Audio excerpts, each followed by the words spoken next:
शत्रु, कोई भी एक हमारे द्वेष का पात्र न हो। अद्वेष्टा सर्वभूतानाम, समस्त भूतों में द्वेष रहित, दोष बुद्धि रहित हमारे हृदय की स्थिति होनी चाहिए, क्योंकि संतों की ऐसी होती है।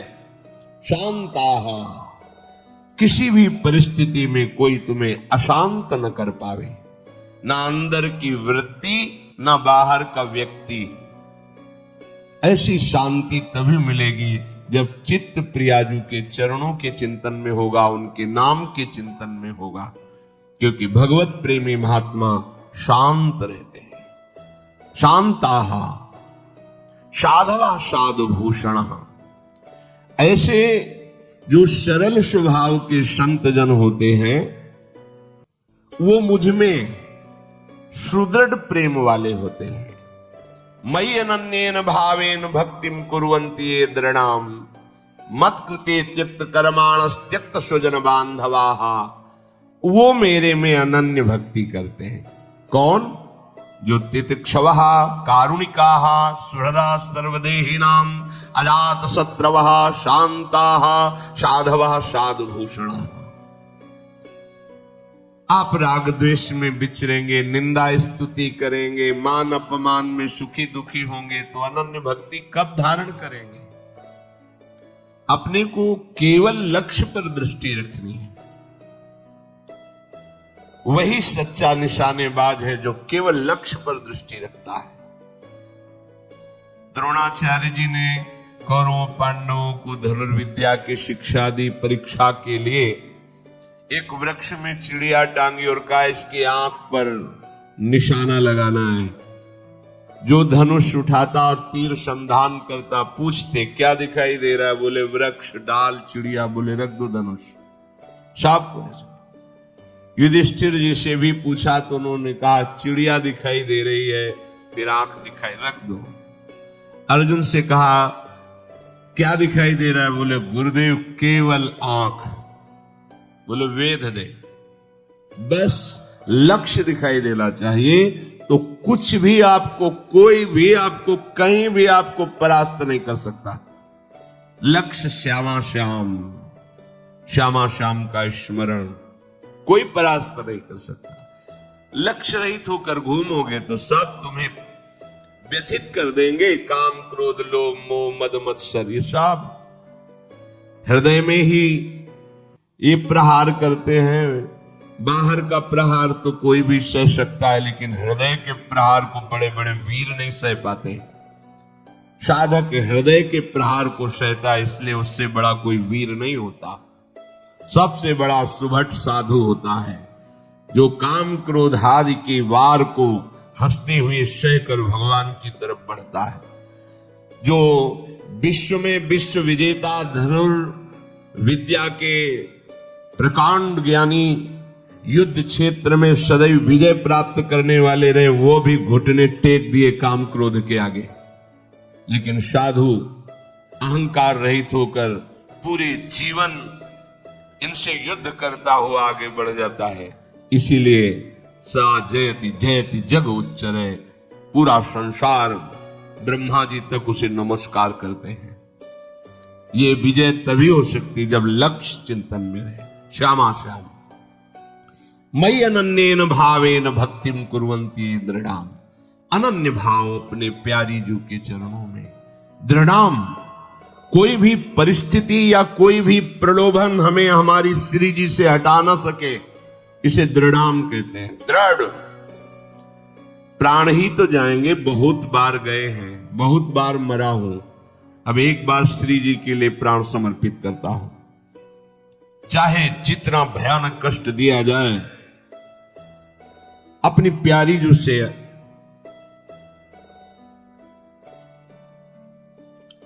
एक क्षण के लिए भी वृत्ति नहीं हटा सकता। और चाहे जितना प्रलोभन दिया जाए, यश कीर्ति सम्मान प्रतिष्ठा जय जयकार, एक क्षण के लिए भी प्यारी जू से चित्तवृत्ति नहीं हटे, इसे कहते दृढ़ाम। भारी से भारी अनुकूलता और भारी से भारी प्रतिकूलता जब अपने इष्ट के चिंतन को न रोक पावे, तो उसे कहते हैं अनन्य भक्त। अनन्य भक्त बहुत बड़ी दुर्लभ स्थिति है। इससे बढ़कर कोई पद नहीं है, कोई स्थिति नहीं है। और ये वृंदावन नित्य विहार रस, ये रसिक अनन्यों का है। ये रसिक अनन्यों के नरेश श्री हिताचार्य, श्री स्वामी हरदास जी, ये सब सहचरियां प्रकट हुई है इस रस को प्रदान करने के लिए। ये तो अनन्यता से ही आता है रस। मत कृते त्यक्त कर्माणस त्यक्त स्वजन बांधवाः, दो भाव इसके। मेरे लिए सारे सांसारिक कार्य छोड़कर केवल भजन, ये निवृत्ति मार्ग पर विरक्त भाव। और जो भी कर्म कर रहे हो प्रभु को समर्पित करना, ये गृहस्थ प्रवृत्ति मार्ग पर, दोनों को ये करना होगा। मत कृते त्यक्त कर्माणस, मेरे लिए सारे कर्म समर्पित करना, ये गृहस्थ। और मेरे लिए सारे संसार के कर्म छोड़कर एकमात्र केवल प्रियालाल संबंधी चेष्टाएं, ये है विरक्त। नींद खुलने से लेकर सुषुप्ति, गाढ़ नींद तक, चेतना से लेकर मृत्यु तक प्रियालाल के सिवा कोई कार्य नहीं करना।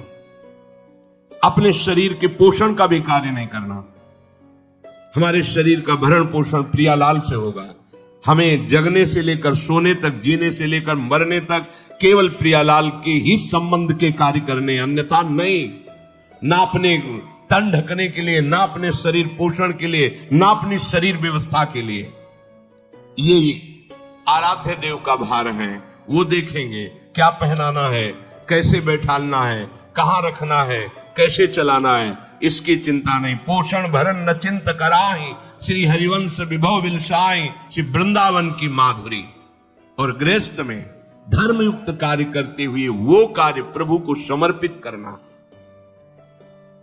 मत कृते त्यक्त कर्माणस और त्यक्त स्वजन बांधवाः, विरक्त के लिए किसी भी तरह से परिवार के सदस्यों से थोड़ा भी स्नेह नहीं रखना।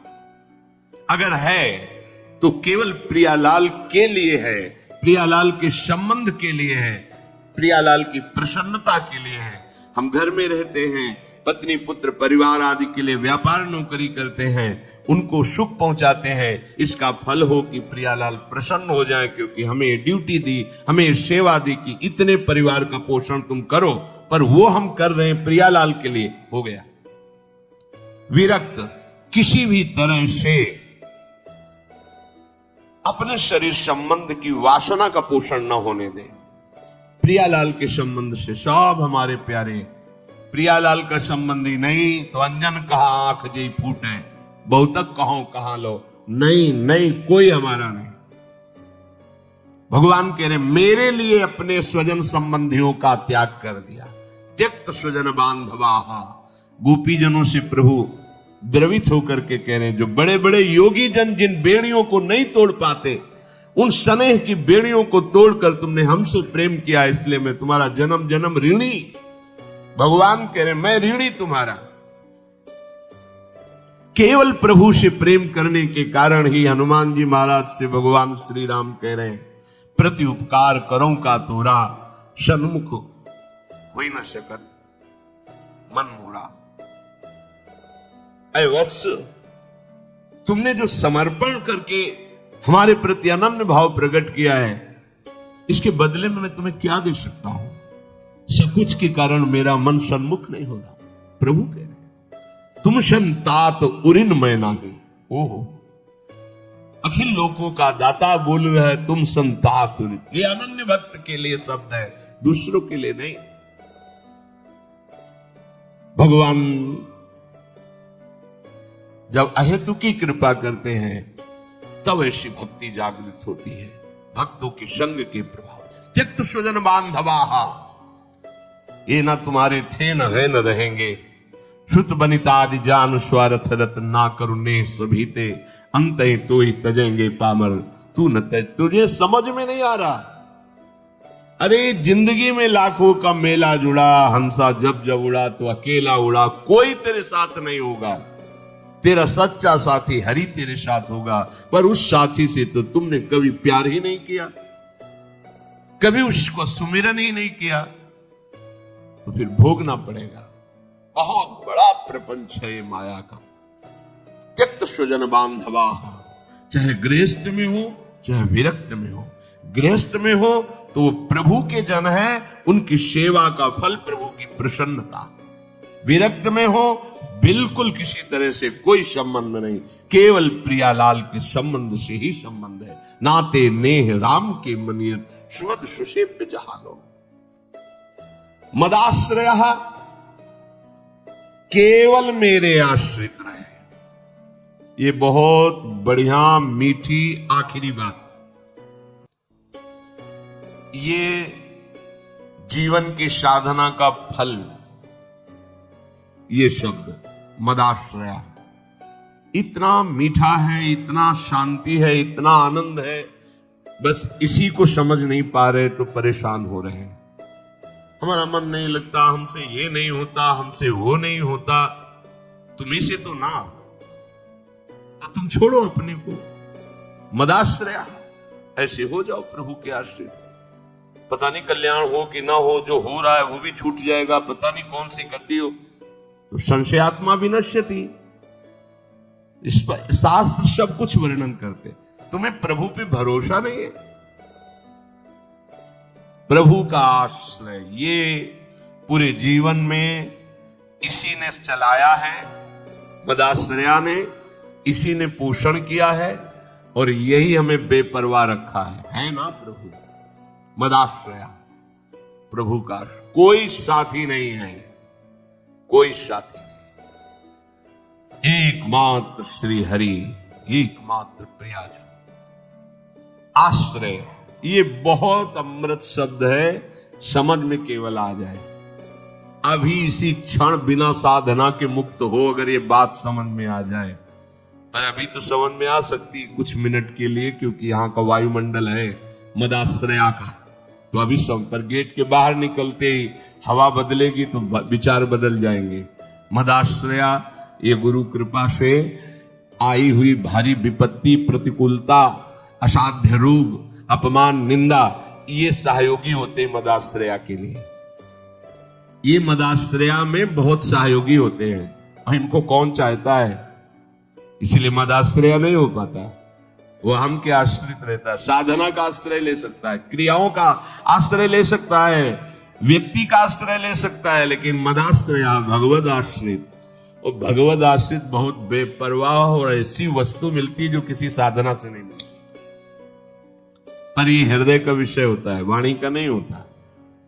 केवल वाणी के कहने से हृदय शांत नहीं हो जाएगा। निज सुख बिन मन होई की थीरा, जब तक मन में ये आश्रय जागृत नहीं होगा तब तक बात नहीं बनेगी। और ये जागृत तभी होगी, लिख लो, जब तुम्हारा अपमान होगा, निंदा होगी, शरीर किसी असाध्य रोग से ग्रसित होगा, सब तिरस्कार करेंगे, सब, कोई सृष्टि में प्यार से देखने वाला नहीं होगा, तब सच्चा मदाश्रय उदय होता है।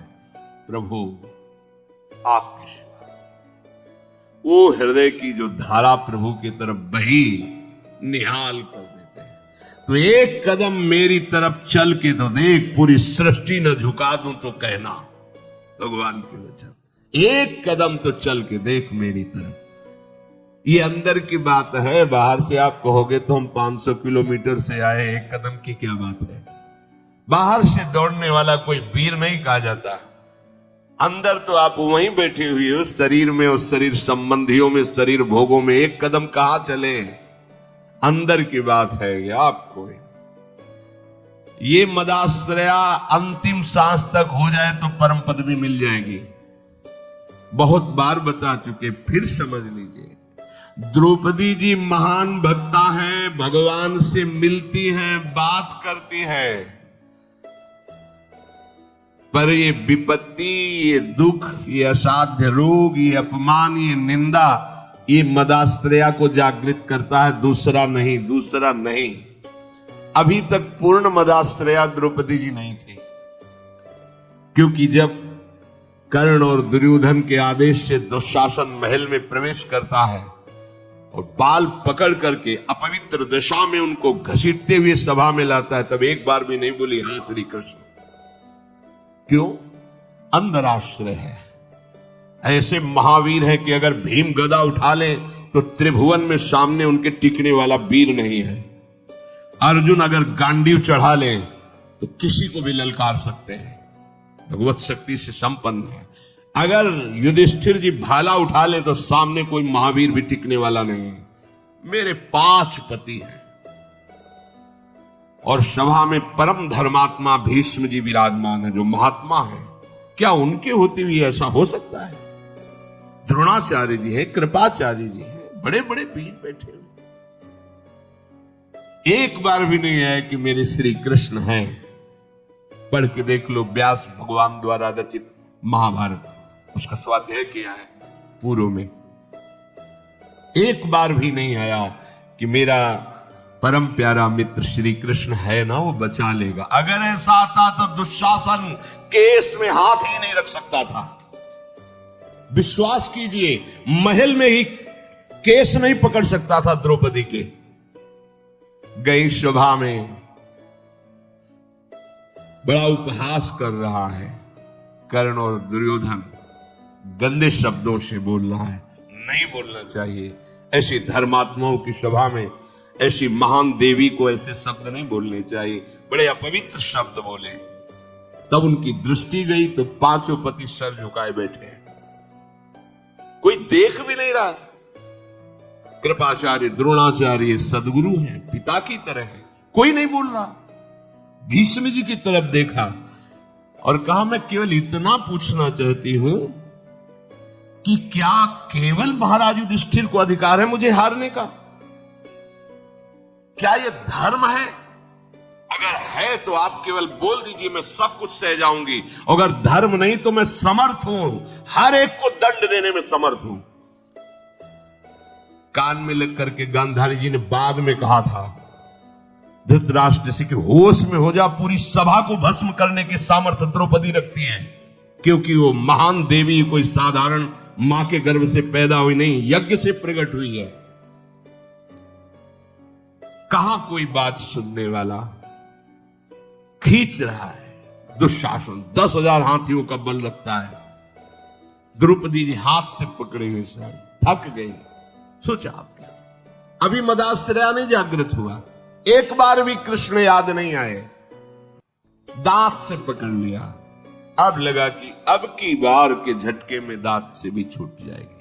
स्वयं छोड़ दिया और कहा, हे गोविंद द्वारिका वासी। सेकंड नहीं लगा, भगवान का वस्त्रावतार हो गया। मदाश्रया सीधे भगवत प्राप्ति।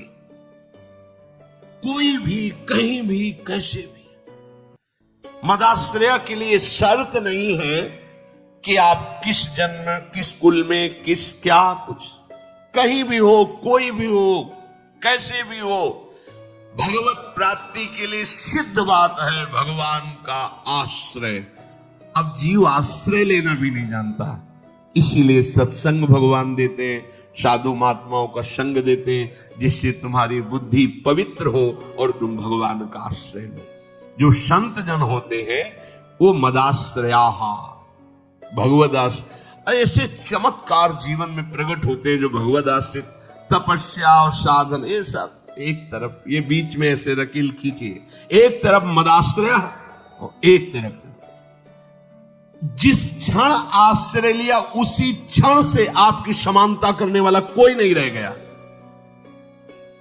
बार बार समझाने के लिए कहते हैं, जैसे बाली वैसे ही सुग्रीव, इतना भी अंतर नहीं, ना आचरण में ना बल में, किसी भी, मतलब समान भाई थे दोनों। और रूप भी बाली और सुग्रीव को खड़ा कर दे तो भगवान भी पहचानने में, तभी माला पहनाया था भगवान, एकदम एक रूप, एक बल, एक स्वभाव, एक गुण, दोनों ऐसे भाई थे। जब भगवान ने बाण मारा, सामने देखा कोटि कंदर्प दमनी मर्यादा पुरुषोत्तम भगवान गंभीर मुद्रा, तो हृदय में तो महान प्रीति है, बड़ा प्रसन्न है कि वैसे तो मैं इस लायक ही नहीं था, जो योगियों के ध्यान में नहीं आते, हमारे सामने खड़े हैं, पर थोड़ा इनसे बात भी तो कर ले। तो कहा, प्रभु सुन रखा है कि आप समदर्शी हो, फिर पर आज आपकी समदर्शिता दिखाई नहीं दे रही, पक्षपात दिखाई दे रहा है। मेरा भाई है, पता नहीं आप जानते हैं पूर्ण रूप से कि नहीं, पर मैं जानता हूं क्योंकि साथ ही खेला हूं। मेरे आचरणों से उसके कम आचरण नहीं है, जैसा मैं वैसे ही मेरा भाई, मैं जानता हूं। पर ये क्या, एक का पक्षपात लेके छुप के हमारी छाती में बाण मारा, मैं बैरी सुग्रीव प्यारा। क्या कारण? एक शब्द यही भगवान का था, ऐ देहाभिमानी, तूने सुन नहीं रखा था कि ये मेरी शरण में हो गया है। अभी अभी हुआ है, कोई तपस्या नहीं, कोई साधना नहीं, और हुआ कैसे? महाभागवत हनुमान जी के द्वारा कराया गया। बस ये मदाश्रया शब्द बहुत बड़ा है, बहुत बड़ा, बस इसका परिचय नहीं मिल पाता है। ये कैसे हूं ऐसा लगता है। यदि ये एक बात आपके अंदर है तो कोई भी आपकी बराबरी नहीं कर पाएगा। ये वाक्य सुनने में सरल लगता है, लेकिन इसमें एक गहरा संदेश छिपा है। ये कथन हमें अपने व्यक्तित्व, आत्मबल और सफलता के लिए सबसे महत्वपूर्ण गुणों में से एक के महत्व को समझाता है। यदि ये गुण आपके अंदर है तो दुनिया की कोई भी चुनौती, समस्या या प्रतिस्पर्धा आपको रोक नहीं सकती। इस लेख में हम उस एक गुण के बारे में विस्तार से चर्चा करेंगे और ये समझने की कोशिश करेंगे कि इसे अपने जीवन में कैसे अपनाया जाए।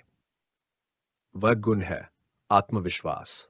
आत्मविश्वास वह शक्ति है जो हमें हर मुश्किल से लड़ने और हर बाधा को पार करने में सक्षम बनाती है। ये आपके व्यक्तित्व का ऐसा हिस्सा है जो आपको दूसरों से अलग बनाता है और आपकी सफलता का आधार बनता है। आत्मविश्वास एक मानसिक स्थिति है जो आपके विचारों, कार्यों और निर्णयों में झलकती है। आत्मविश्वास क्यों है इतना महत्वपूर्ण? 1. सकारात्मक दृष्टिकोण विकसित करता है। आत्मविश्वासी व्यक्ति हर परिस्थिति में सकारात्मक सोचता है। वह समस्याओं को अवसर के रूप में देखता है और उनका समाधान ढूंढने का प्रयास करता है। सकारात्मक दृष्टिकोण जीवन को बेहतर बनाने में सहायक होता है। 2. सफलता के दरवाजे खोलता है। जब आप अपने आप पर विश्वास करते हैं तो आप बड़े सपने देखने और उन्हें पूरा करने की हिम्मत रखते हैं। आत्मविश्वास के बिना व्यक्ति अपनी क्षमताओं को कम आंकता है और उपलब्ध अवसरों को गंवा देता है। 3. डर पर विजय प्राप्त करता है।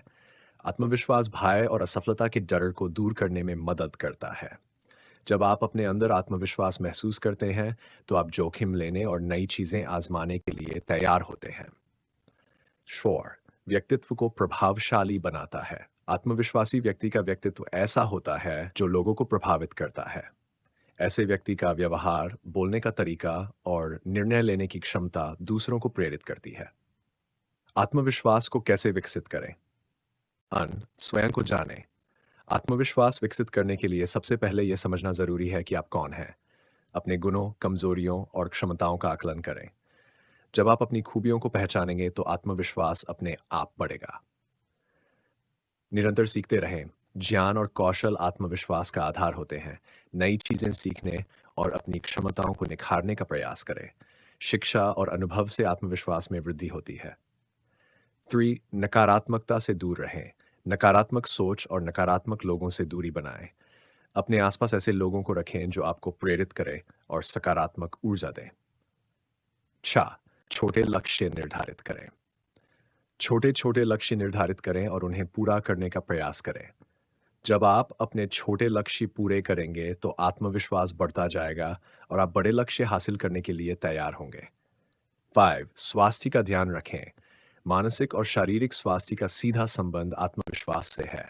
नियमित व्यायाम, स्वस्थ खान पान और पर्याप्त नींद से आप अपने शरीर और मन को मजबूत बना सकते हैं। 6. असफलता को सीखने का अवसर समय। असफलता को डरने की बजाय उसे एक सबक के रूप में लें। यह सोचें कि असफलता आपको मजबूत बनाने और भविष्य में बेहतर प्रदर्शन के लिए तैयार करती है। आत्मविश्वास और समाज। आत्मविश्वास केवल व्यक्तिगत विकास तक सीमित नहीं है, बल्कि इसका प्रभाव समाज और समुदाय पर भी पड़ता है। आत्मविश्वासी व्यक्ति दूसरों को प्रेरित करता है और समाज में सकारात्मक बदलाव लाने में सक्षम होता है। उदाहरण के लिए, नेतृत्व क्षमता। आत्मविश्वासी व्यक्ति एक अच्छे नेता के रूप में उभरता है। वह अपने विचारों को स्पष्टता से प्रस्तुत करता है और टीम को सही दिशा में ले जाता है। समस्या समाधान। आत्मविश्वास समस्याओं को सुलझाने और निर्णय लेने में मदद करता है। आत्मविश्वासी व्यक्ति हर परिस्थिति में ठोस निर्णय लेने की क्षमता रखता है। 3. समाज में प्रेरणा स्रोत। आत्मविश्वासी लोग अपने कार्यों और सफलता से दूसरों को प्रेरित करते हैं। वे अपने अनुभव साझा करते हैं और दूसरों को जीवन में आगे बढ़ने के लिए प्रोत्साहित करते हैं। आत्मविश्वास के उदाहरण 1. महात्मा गांधी जी का आत्मविश्वास ही था जिसने उन्हें अहिंसा और सत्य के मार्ग पर चलने की शक्ति दी। उनके आत्मविश्वास ने लाखों लोगों को स्वतंत्रता संग्राम में भाग लेने के लिए प्रेरित किया। 2. एपीजे अब्दुल कलाम। एक साधारण परिवार से आने वाले कलाम ने अपने आत्मविश्वास और मेहनत से भारत के मिसाइल मैन और राष्ट्रपति बनने का सफर तय किया। मैरी कॉम ने अपने आत्मविश्वास और दृढ़ता से यह साबित किया कि महिलाओं के लिए कोई भी लक्ष्य असंभव नहीं है। उनके संघर्ष और सफलता की कहानी आत्मविश्वास की मिसाल है। यदि ये एक बात आपके अंदर है तो कोई भी आपकी बराबरी नहीं कर पाएगा का सार यही है कि आत्मविश्वास आपके जीवन की सबसे बड़ी ताकत है। ये गुण न केवल आपको सफलता के शिखर पर ले जाता है बल्कि आपको एक मजबूत, सकारात्मक और प्रेरणादायक व्यक्ति बनाता है। आत्मविश्वास विकसित करना एक यात्रा है जो निरंतर प्रयास और दृढ़ निश्चय की मांग करती है। जब आप अपने अंदर आत्मविश्वास विकसित कर लेते हैं तो दुनिया की कोई भी शक्ति आपको रोक नहीं सकती। ये आपकी पहचान बन जाती है और आप अपनी सफलता की कहानी ही खुद लिखने में सक्षम होते हैं।